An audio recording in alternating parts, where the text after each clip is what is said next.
What's up, everybody? Happy Wednesday. Hope all you're having a great day so far. Getting into this episode of GH.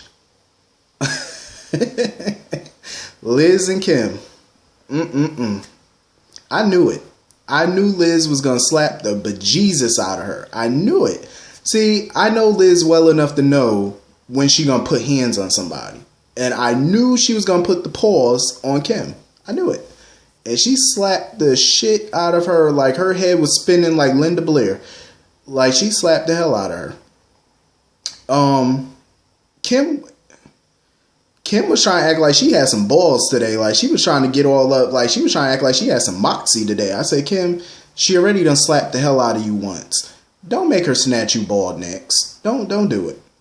Don't do it. Because Elizabeth was showing a lot of restraint. I mean, all she did was slap you. She could have knocked you down and beat the hell out of you. Like, she could have did that. But she didn't. She wanted to show that she is a lady. But, you know, any other female probably would have beat the hell out of you and just took an assault charge. I will have to agree with a lot of you. Because I did read the comments and a lot of people were saying this is karma for Liz. And I said, you know what? I can't argue with that. I have to agree. Because watching this scene today, where her and Kim reminded me so much of 3-4 years ago when Jake Doe, you know, they thought Drew was Jason and he was going by Jake Doe and they found out he was really Jason and Liz didn't want to let him go. It reminded me of that situation so much. I was like, yep, Liz is definitely the Sam in this situation. You know, Liz was delusional as hell years ago about Jake Doe or whatever. She was delusional about that, and Kim is delusional about Franco. Like, Kim sitting there talking about something, oh, you need to face reality. I had to agree with Liz. Let me tell you something. Y'all know my issues with Elizabeth over the years. Y'all know how I felt about Liz. So hell must have frozen over for me to agree with Elizabeth. But I'm like, you want to talk about somebody not facing reality? I had to agree with Liz on this because I had to laugh my ass off too. Kim is not facing reality. That man is not Drew. He's not. She's in love with the memories that he possessed of Drew. She's not in love with the body. You know what I'm saying? She's in love with the brain, the memory. That's what she's in love with. And she's delusional as all hell. And then she tried to sit there and talk when, you know, Liz was like, her boys need him and stuff. And she's sitting there trying to throw that in her face, talking about, oh, well, Oscar told me that, you know, Cameron don't even like Franco. First of all, that was months ago when Oscar told you that. That was when he was alive. He's been dead for months now. The relationship between Cam and Franco have changed, you know, significantly since then. That's when Elizabeth really should have beat the hell out of her. When she brought up her kids and stuff. First of all, her kids do need him because they've learned to like him, respect him, love him, and see him as a father figure. So her kids do need him. He's actually been there for her kids every day. He's helped her kids through a lot of their issues and stuff like that, and especially Jake and, you know, Aiden and stuff like that. So he's been he played an instrumental role in their life. And then what pissed me off even further is when Liz brought up Julian. Kim didn't care. That didn't even heard the mention of Julian still didn't sway her. So after Elizabeth left, she left Julian some little dumb voicemail and then had the nerve to leave him a Dear John letter. You know how people do Dear John letters and stuff? I said, the nerve of this witch. Like, you don't have the balls. I mean, I get he didn't answer the phone, but you could have at least went to go find him and face him face to face and tell him what's going on. She gonna leave him some little corny Dear John letter. Well, Dear Charlie letter. I said, how tacky can you be? Like, that man has been there for Kim. Forgave her throughout all her shenanigans. He was willing to pack up his life for her. He was going to sell his bar, just give up the whole new life that he's made for himself in town. Move away from the kids, the grandkids, all of that. For her. And that just goes to show how delusional, crazy, and ungrateful Kim really is. Like, I'm over Kim at this point. So when her and Franco met up at the pier to leave town and stuff, see, Elizabeth showed. She pulled them claws out. And she did exactly what I was hoping she would do. She called Scott real quick and told Scott, we need to make our move now. He getting ready to leave. Like, we gotta do what we gotta do. We can't keep playing around with it. So they got the orderlies, I'm guessing from Shady Brook, to come and grab up Franco, and they put a needle in him, I'm guessing to sedate him. And Kim is all in a frantic, she all panicking, all up in a frenzy, trying to call 911 or call whoever. And Elizabeth popped up and was like, nope, you don't have to call nobody. Kim was like, you did this? She said, you left me no choice. And that smirk Elizabeth had on her face. I said, see, that's the Elizabeth that I know. That's the scheming ass Elizabeth Weber that I know. That little slick little smirk on her face. Because Kim needs to realize something. At the end of the day, you keep saying, oh, he doesn't remember you. In his heart, he's not married to you. But you're forgetting the most important thing. Legally, he's married to her. So that means, legally, Elizabeth has power. She can have his ass committed. And there's not a damn thing Kim can do about it. How you like those apples? I love how Elizabeth just laid the smack down on her ass all throughout this episode. She showed her who got the real power. Who really the HBIC. Like, she showed her real quick. I love it. I loved it. It was beautiful. That was beautiful. So anyway, moving on from that. I'm going to skip over Jocelyn. I don't want to really talk about her scenes today with Cameron, because all it is the same old. Her talking about, oh, I can't move on from Oscar. I'm tired of hearing about it. It's enough. Enough is enough with that. I do like the fact that her and Cam are there for each other and stuff like that in their time of need, because that's what real friends do. But I'm just tired of hearing about Oscar every 5 seconds. Like, it's getting redundant at this point.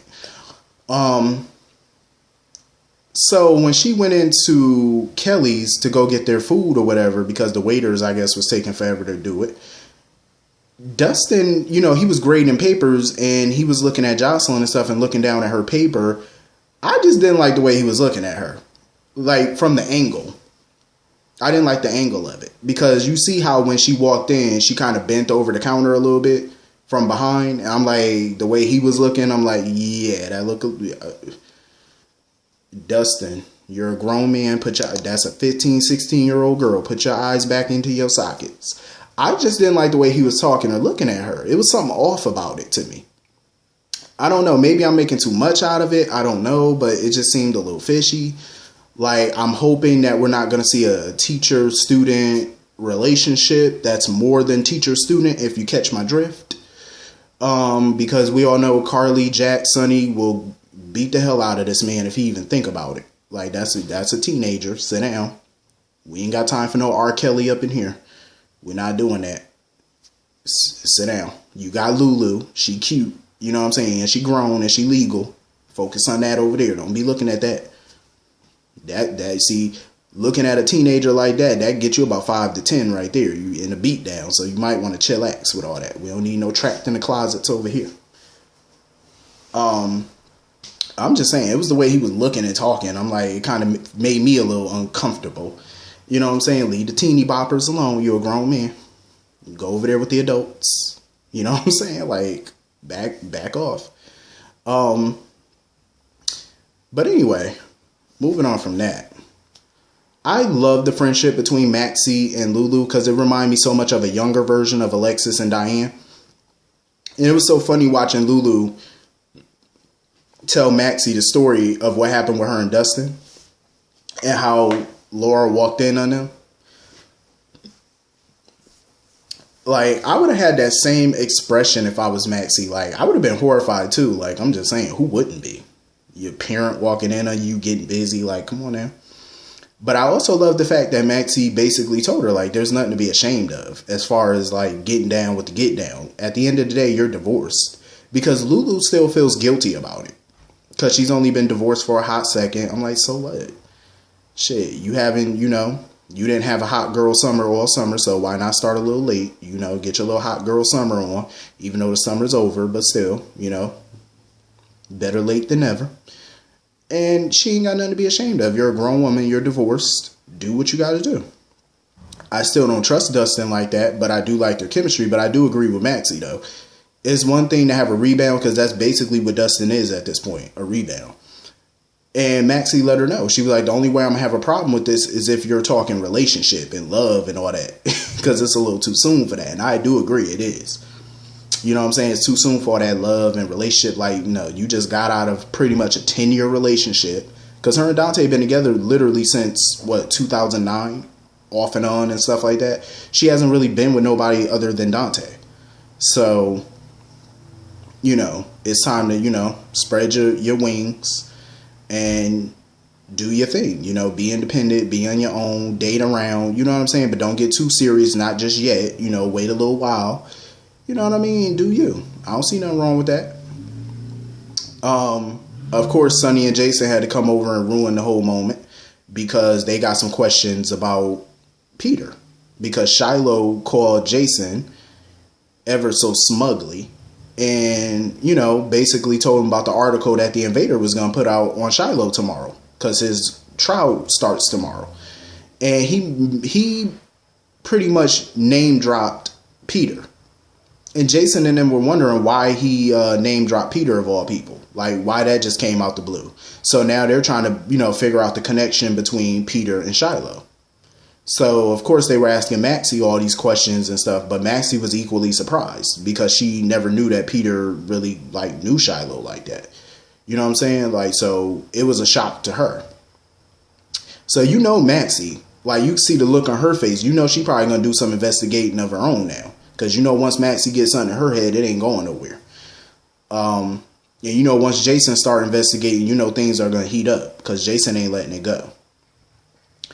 And he shows Sonny the mugshot, the sketch of the guy who apparently stabbed Andre. And then we see the actual guy in the pier getting his money from Shiloh. I mean, not from Shiloh, from Peter for, stabbing Drew and stuff. Stabbing Andre and getting rid of Drew. But he was supposed to kill both of them. Seeing as how one survived, apparently, he only get 70% of the money, not the other 30.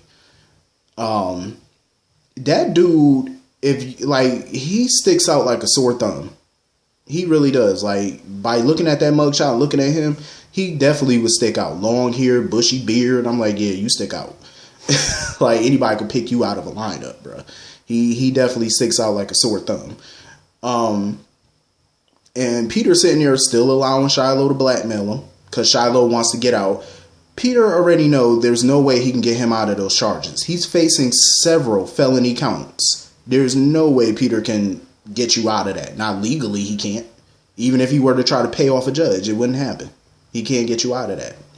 So now Peter is doing the only thing that he can do. He wants that same guy who took care of Drew and Andre to take care of Shiloh now. So he wants Shiloh dead. That's the only way to keep his secret buried. Because Shiloh keeps saying, well, if you don't get me out, I'm going to tell Jason. There's no way Peter can get him out. It's impossible. Now that it's going to trial, it's out of Peter's hand.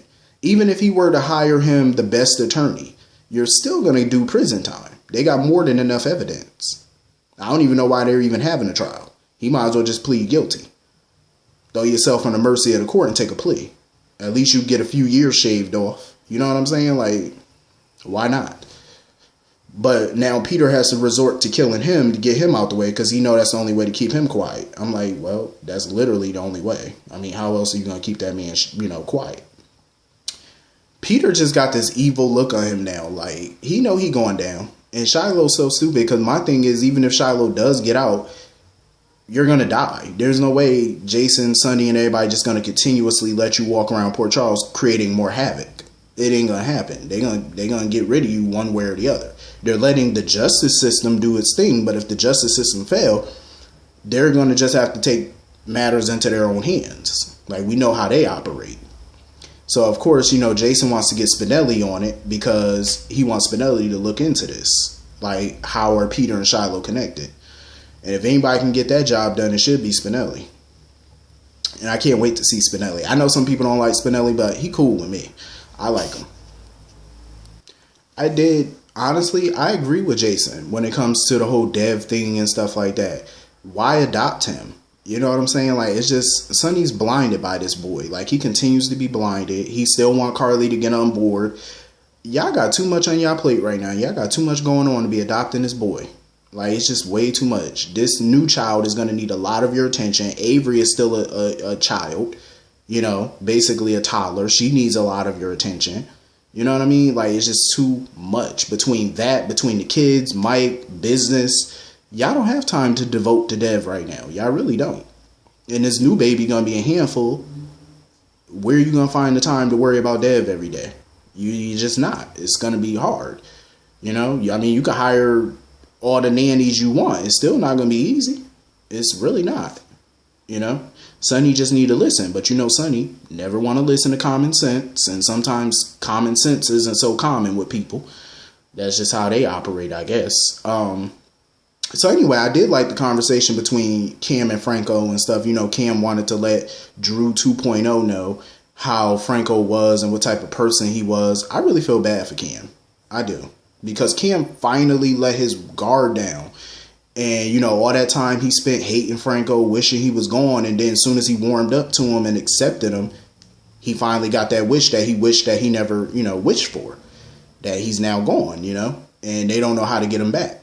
But I'm sure one day they will. With any luck. But anyway, that was pretty much the whole episode. Hit the comment section. Let me know what y'all thought about today's episode. I will see y'all all later. Have a great day. Peace.